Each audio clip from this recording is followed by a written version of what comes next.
Assalamualaikum warahmatullahi wabarakatuh. Sehat selalu buat teman-teman semuanya tanpa terkecuali dan dimudahkan dalam segala aktivitas dan rizkinya. Amin amin ya robbal alamin. Baik teman-teman, masih ingatkah teman-teman ketika ada sebuah status Kang Yoris yang sangat apa ya? Menurut saya juga ini patut eh, menarik dibahas karena perkataannya itu kan terkait dengan dalang ya teman-teman. Baik, saya mencoba merilis kembali apa yang telah diucapkan Kang Yoris dalam sebuah statusnya dia. Bahkan ada sebuah beberapa percakapan juga di antara kita dengan Kang Yoris tersebut ya di belakang layar. Ini saya bacakan terkait dengan status itu. Lucu-lucu, mereka yang minta buat benahi yayasan sama sekolah. Malah saya yang disudutkan. Ayo kenapa? Karena saya sudah tahu dalang yang pengen yayasan ya teman-teman. Bahwa kita tahu di antara salah satu motif yang mengemuka itu adalah sebuah harta, kekayaan, uang dari yayasan tersebut. Maka kemudian patut diduga kuat motifnya adalah berangkat daripada yayasan. Nah, dari sini bahwa kalau Kang Yoris ini berbicara, saya tahu siapa dalangnya yang ingin yayasan itu.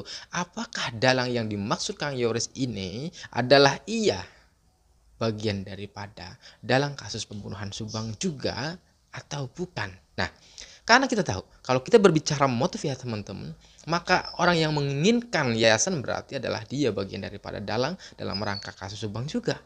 Kan logika sederhananya begitu. Nah, apakah yang dimaksudnya adalah berbeda atau sama kira-kira? Karena begini, dalang yang dimaksud daripada status tersebut adalah bukan dalang dalam arti orang-orang yang sudah ditersangkakan sekarang. Ya, di dalam sebuah percakapan itu sangat berbeda. Nah, ternyata dalam sebuah percakapan juga telah disebutkan namanya. Namun pertanyaannya adalah orang yang telah disebutkan sebagai dalang yang ingin merebut yayasan, ingin mendominasi yayasan yang telah disebutkan Yoris itu, apakah memang akan segera ditersangkakan? Kalau kita berbicara bahwa ia telah banyak diperiksa, yes. Saya memantau juga bahwa memang yang telah dikatakan oleh Kang Yoris bahwa ia adalah bagian daripada dalang yang ingin yayasan juga seringkali diperiksa. Nah, dari situ kemudian keinginan kita bersama sebenarnya adalah simpel.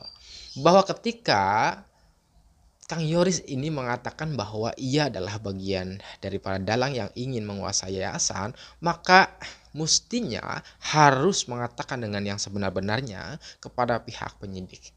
Bahwa saya dengar beberapa kali terakhir-akhir ini katanya dipanggil tapi tidak datang dengan alasan katanya sakit entahlah ya.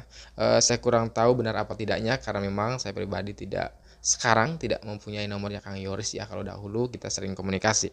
Tapi begini teman-teman, bahwa keinginan kita Kang Yoris itu mengatakan yang sebenar-benarnya kepada pihak penyidik siapa yang dimaksud dalang itu.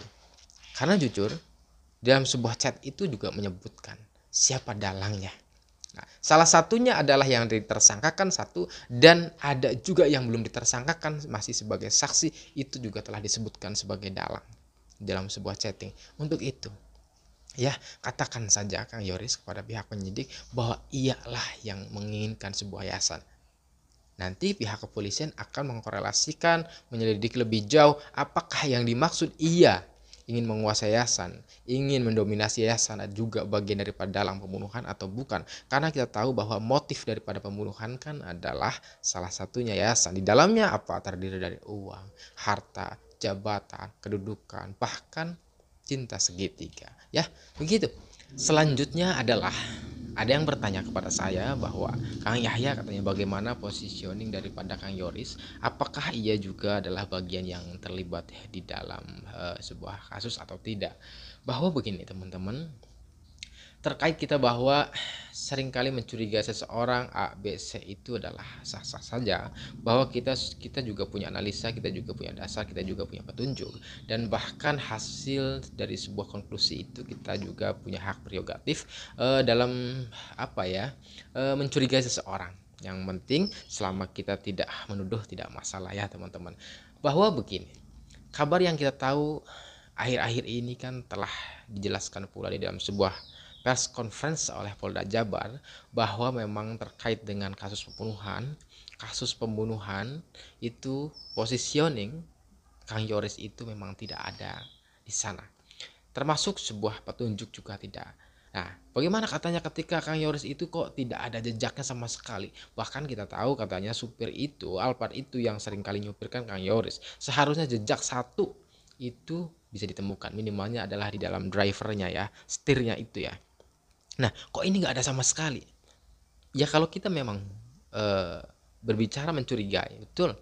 Kenapa kok bisa tidak ada semua? Bahkan di dalam TKP pun tidak ada semua. Bahkan kemudian yang menjadi petunjuk sebuah kecurigaan itu adalah Kang Yoris selalu menggunakan sarung tangan dan sebagainya. Ini adalah yang tersebar di media massa dan media elektronik ya teman-teman. Nah, terkait dengan hal itu betul memang satu hal yang janggal dan yang patut dicurigai memang. Tetapi ternyata pada akhirnya pihak kepolisian tidak menemukan tidak menemukan sebuah petunjuk, tidak menemukan sebuah alat bukti yang memang yang telah ditemukan secara fix ya, itu hanya pada 5 orang tersangka pada malam kejadian, yaitu seorang Danu, kemudian Pak Yosep, kemudian Ibu Mimin, kemudian Arigi dan Abi. Itulah yang kemudian yang sudah difiksasi bahwa memang yang terlibat di dalam pembunuhan itu ada 5. Berarti bersih dong, tidak ada ya keterkaitan sama sekali.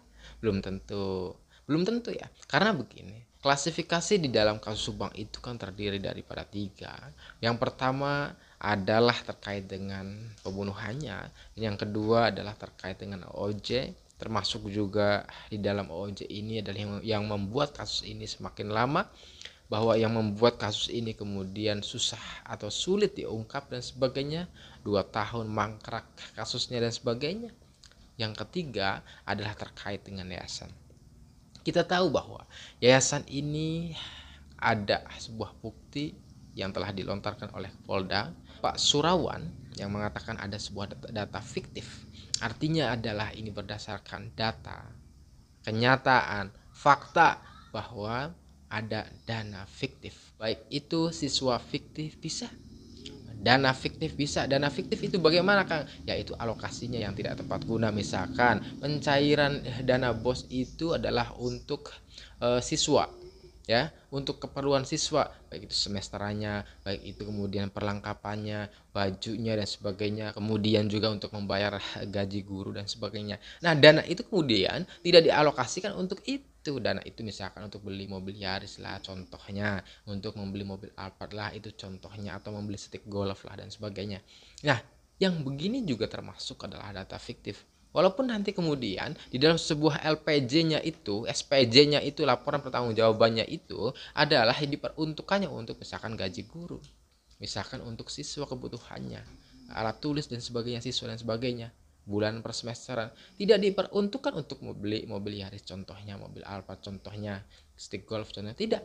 Karena ini yang kemudian kita katakan bahwa ada sebuah manipulatif. Nah, ketika berbicara atau sebuah indikasi manipulatif, maka ini adalah yang dinamakan data fiktif.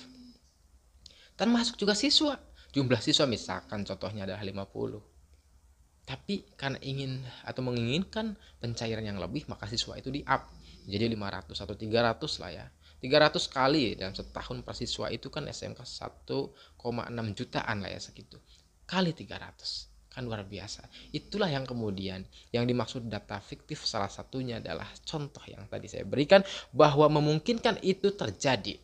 Sebuah bukti bahwa kasus Subang di dalam sebuah yayasan khususnya adalah rekeningnya sudah diblokir lah, dan seluruh pekerja, guru, staf jajaran kepengurusan sekolah dan yayasan itu semuanya diperiksa, baik yang masih aktif saat itu dan alumni atau mantan pegawai, mantan guru dan sebagainya, semuanya diperiksa. Artinya adalah ketika ini mereka sudah diperiksa di dalam atau dipanggil oleh di Reskrimsus ya, bahkan karena ini adalah khusus terkait dengan apa tadi yang dikatakan data fiktif, maka kita tinggal menunggu. Besar kemungkinan ini juga akan terjerat, besar kemungkinan itu. Walaupun keputusan itu kan bukan hanya kita hanya sebuah analisa saja bahwa kalau berbicara memungkinkan, ya memungkinkan. Kalaupun misalkan kasus Subang bersih, ya silahkan. Kalaupun misalkan di OOJ bersih, juga silahkan. Atau juga belum tentu barangkali. Di OOJ misalkan ada sebuah dugaan keterlibatan, Apakah misalkan Kang Yoris pernah memberikan sesuatu atau tidak, kita tidak tahu. Tapi yang ketiga juga, apakah mungkin? Serba mungkin. Karena Kang Yoris positioningnya adalah dalam sebuah yayasan. Beliau juga adalah sebagai ketua yayasan. Artinya adalah regulasinya tahu, SOP-nya tahu, ya. Kemudian aliran dana semuanya tahu. Tidak bisa dipisahkan ketika misalkan ada sebuah alasan, itu adalah urusannya kepala sekolah. Yes, dalam mencarikan sebuah dana bos itu memang tidak luput dari yang namanya kepala sekolah. Tetapi juga tidak luput dari yang namanya ketua yayasan. Karena ini adalah swasta, maka yang punya kepentingan, yang punya kehendak, punya tanggung jawab dan otoritas itu adalah ketua yayasan.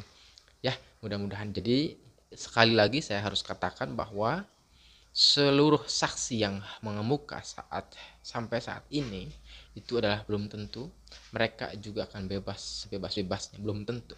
Artinya adalah ada sebuah kemungkinan dan kemungkinan. Bisa juga kemungkinan terjerat, bisa juga kemungkinan tidak. Mari kita tunggu, percayakan kepada Polda Jabar.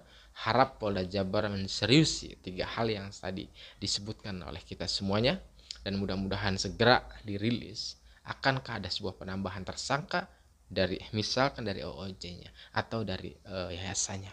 Mudah-mudahan kita selalu bravo Polda Jabar. Wassalamualaikum warahmatullahi wabarakatuh.